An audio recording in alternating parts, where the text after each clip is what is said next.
You can either choose your damn limitation, or you can let it take you unaware when you're 30.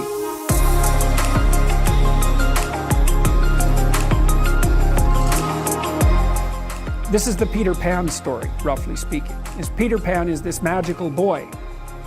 Pan is the god of everything, roughly speaking, right? And so it's not an accident that he has the name Pan. And he's the boy that won't grow up. And he's magical. Well, that's because children are magical. They can be anything. They're nothing but potential. And Peter Pan doesn't want to give that up. Why? Well, he's got some adults around him, but the main adult is Captain Hook.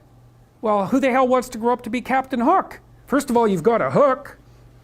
Second, you're a tyrant.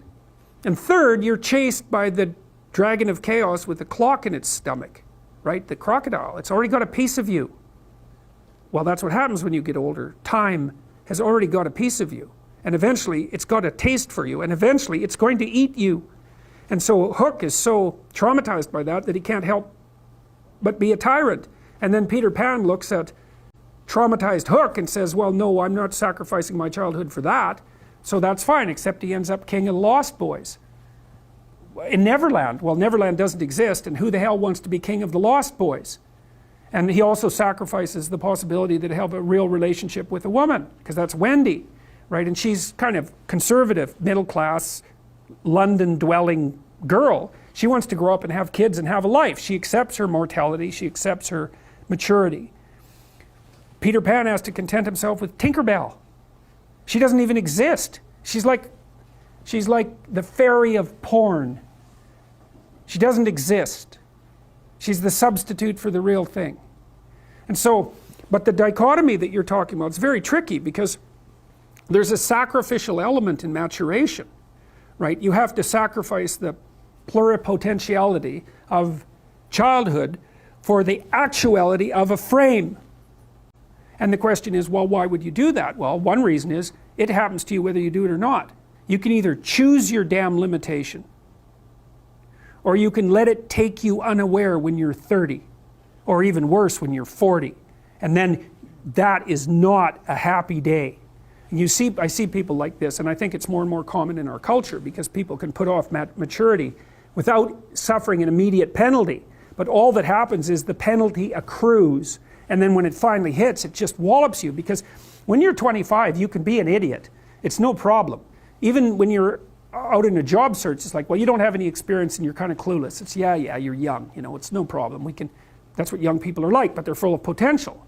Okay, well, now you're the same person at 30. It's like people aren't so thrilled about you at that point. It's like, what the hell have you been doing for the last 10 years? Well, I'm just as clueless as I was when I was 22. It's, yeah, but you're not 22. You're an old infant, right? And that's an ugly thing, an old infant. So part of the reason you choose your damn sacrifice, because the sacrifice is inevitable, but at least you get to choose it. And then there's something that's even more complex than that in some sense, is that the problem with being a child is that all you are is potential, and it's really low resolution. You could be anything, but you're not anything. So then you go and you adopt an apprenticeship, roughly speaking, and then you become something. And when you're something, that makes the world open up to you again. Like if you're a really good plumber, then you end up being far more than a plumber, right? You end up being a good employer. Not that plumbers, I'm not putting plumbers down. It's like more power to plumbers. They've saved more lives than doctors. So, hygiene, right? So, if you're a really good plumber, well, then you have some employees, you run a business, you train some other people, you enlarge their lives, you're kind of a pillar of the community, you have your family.